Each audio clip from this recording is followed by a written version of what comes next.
Почитувани, добар ден. Започнуваат вестите на Канал 8. Во рамки на законските обврски, општина Кочани ќе организира ждребување за редоследот на поставување на предизборен рекламен материјал. Рекламирањето се однесува на предстојните претседателски избори, при што истакнувањето на плакатите ќе биде на јавни површини, зашто организаторите нема да плаќаат надоместок.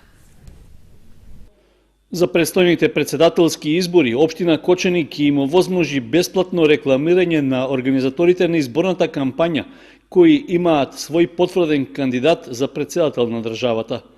Ждребувањето со кое ќе се определи редоследот за поставување на плакатите ќе се одржи в понеделник на 1 април во 12 часот во салата за состаноци на општина Кочани. Учесниците на изборите на однапред определени места ќе може да поставуваат пропаганден материјал без да платат надоместок, практика што се реализираше и во изминатите изборни циклуси. За да можат да учествуваат на ждребувањето, организаторите на изборната кампања потребно е до 12 часот на 29 март да поднесат барање до градоначалникот, што треба да содржи и писмен доказ за потврдена кандидатска листа. Оваа процедура е во согласност со одлуката на Советот на општина Кочани, што беше донесена уште во јуни 2006 година, а што се однесува на утврдување места во градот и во населените места за истакнување изборни плакати без за нив да се плаќа надоместок.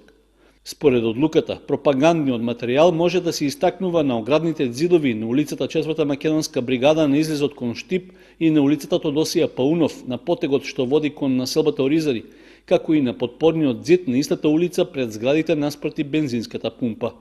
Исто така, можат да се користат и рекламните паноа што се наоѓаат разместени по градот, а се наоѓаат во централното градско подрачје кај некогашниот хотел Центар, во Стришани кај Пазарчето и во близина на автобуската станица. 28 врвни сатиричари од 5 балкански држави се застапени во книгата Трагачи по парадокси на сатиричарот Миле Ѓоргиовски, што беше промовирана и во Кочани. Истата е во издание на фестивалот Инвиница Веритас. Хит меѓу сатиричарите на Балканот. Книгата Трагачи по парадокси на сатиричарот и карикатурист Миле Ѓоргиовски, промовирана и пред кочанската публика. Таа представува еден сублимат од 2000 афоризми од 20 најпознати балкански сатиричари. Книгата е во издание на минатогодишниот фестивал Инвиница Веритас и прво беше промовирана на фестивалот, а потоа следуваше промоција и на други места. Потоа имавме промоција во Македонска каменица и веднаш потоа заминавме на сајмот на книгата во Београд, каде што книгата беше промовирана, а потоа во рамките на фестивалот за хумор и сатира во Темишвар, Романија, исто така беа промовирани Трагачите по парадокси. Вака статистички да кажам нешто за оваа книга за вашите гледачи. Оваа книга е еден вид антологија на европски афоризам. Во неја се застапени 28 најпознати афористичари од скоро сите земји од Балканот. Има афористичари од Русија, Полска, Германија. Сега за сега во ова второ издание од книгата имаме застапено 28 афористичари, додека за овогодишното издание на фестивалот за хумор и сатира Инвиница Веритас планираме третото издание да има 50 афористичари и ова работа, оваа книга ќе заокружиме со едно импозантно издание од 100 афористичари. Ако се знае дека секој афористичар во оваа книга има по 10 страни, значи оваа книга ја завршуваме со 100 афористичари на 1000 страни и преку 5000 најдобри афоризми што се пишани на стариот континент, односно на Европа. Оваа книга е четврта поред од едицијата Балканска сатира и важно е да се напомене дека минатата година беше промовирана и на сајмот на книгата во Белград на штандот на Министерството за диаспора на Република Србија. Со изложба на дела во библиотеката Искра заврши третата меѓународна културна манифестација Арт варијации Стари поток 2018. Учествуваа уметници од Македонија, Србија и Бугарија. Истата е во организација на Сдруженијето за култура, наука и општествени дејности Стари поток од Кочани. Дела работени на третата меѓународна културна манифестација Арт варијации Стари поток 2018 беа изложени во просториите на библиотеката Искра во Кочани. На ликовната колонија учествуваа уметници од Србија, Бугарија и Македонија, а во рамките на активностите беше промовирано и творештвото на авторката Наташа Радосавлевиќ Нара од Србија, која оствари средба со ученици од кочанските училишта. Изложбата и колонијата е во организација на Сдруженијето за култура, наука и општествени дејности Стари поток од Кочани.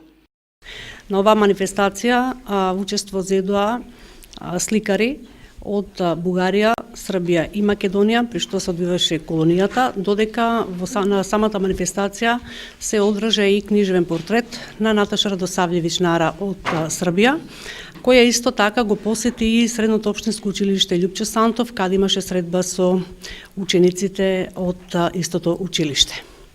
Вечерва сме овде да ги изложиме делата кои што беа создадени на оваа манифестација. И за наша среќа, при самото отворање, гостини се Мики Трендафиловски и Наташа Радосавлевиќ Нара, кои што им се обратија на присутните на самата изложба. Изложбата ќе биде отворена почнувајќи од денес 2 недели и сите љубители на ликовната уметност можат да дојдат и да ја посетат истата. Бидејќи ние како здружение самите не можеме да успееме да реализираме една ваква манифестација, имавме голема поддршка од сите оние наши пријатели кои што ни излегува во пресрет и ние како знак на благодарност доделивме и благодарници на правните лица, на медиумите кои што се наши верни следачи и на физички лица кои што ја поддржаа самата манифестација. На изложбата освен стоименува зборуваа и двајцата уметници учесници на колонијата Мики Трендафиловски од Македонија и Наташа Радосавлевиќ Нара од Србија. Стоименова упати благодарност до општина Кочани која што ја отстапи просторијата во библиотеката за одржување на колонијата. Ова е трет пат на организирање на меѓународната манифестација, а организаторите најавуваат истата да продолжи во иднина. Проектот делумно е финансиран од програмата на општина Кочани за поддршка на проекти од културата.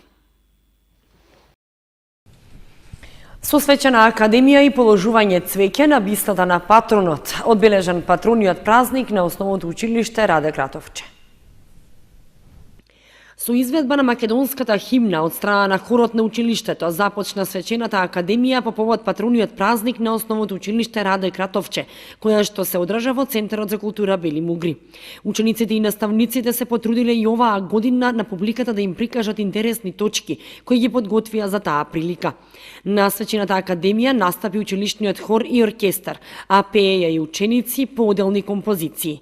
Понатаму учениците подготвиле ритмички игри, скечови, како и драматизација, односно монолог во изведба на ученичка од предметна настава.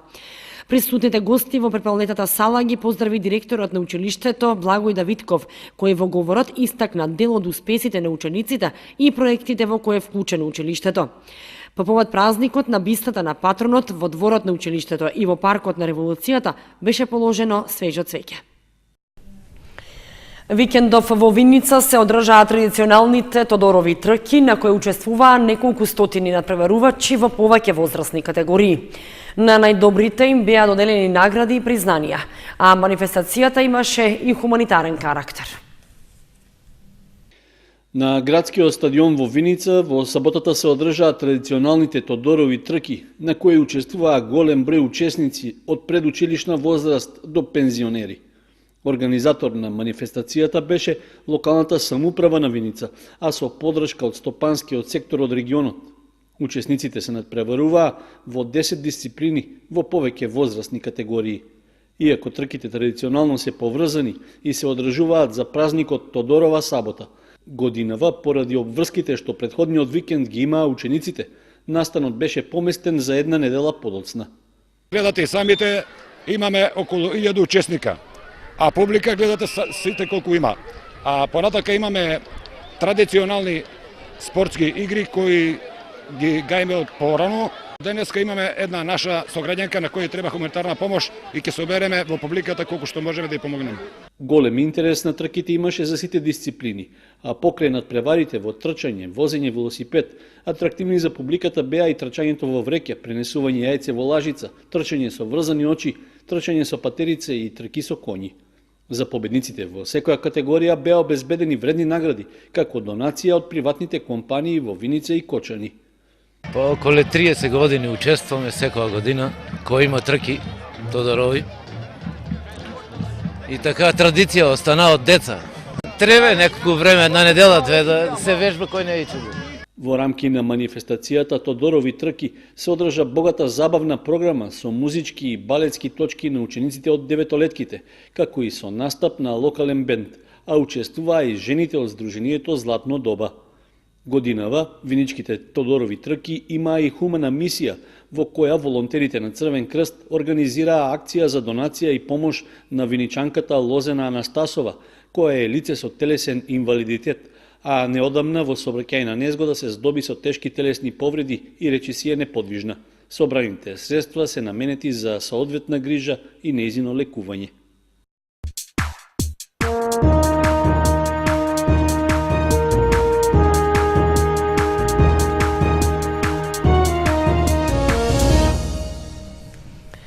Следува информацијата од спортот.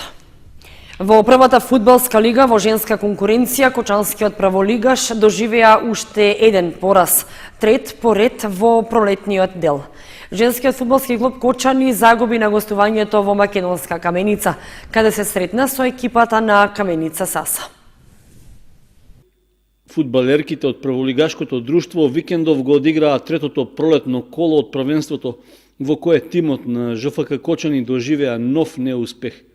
Нашите фудбалерки гостуваа во Македонска Каменица, каде се сретнаа со тимот на Каменица Саса и беа поразени со 5:2.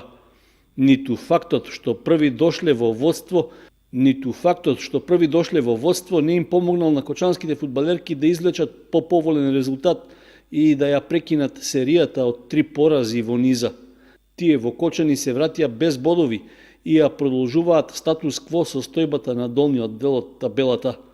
Победата за домакинките била убедлива, иако на крајот на полувремето резултатот е изедначен и на пауза се отишло со по еден постигнат гол на двете страни.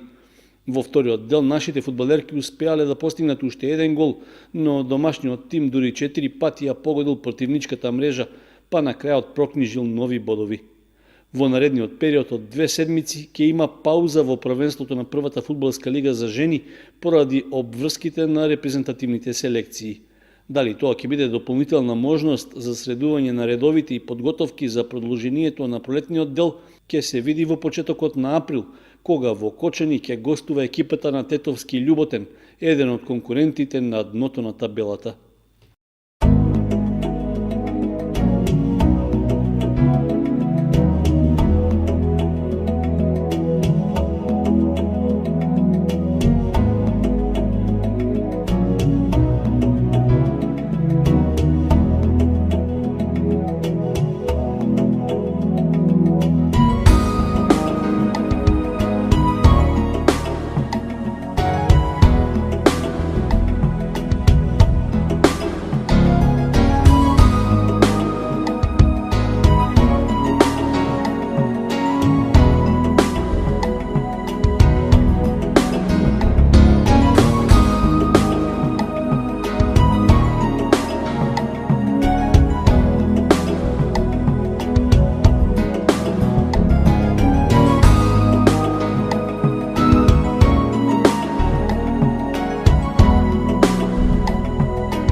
Почитувани, со временската прогноза ги извршуваме и овие вести на Канал 8. Останете и понатаму со нашата програма. Довидување.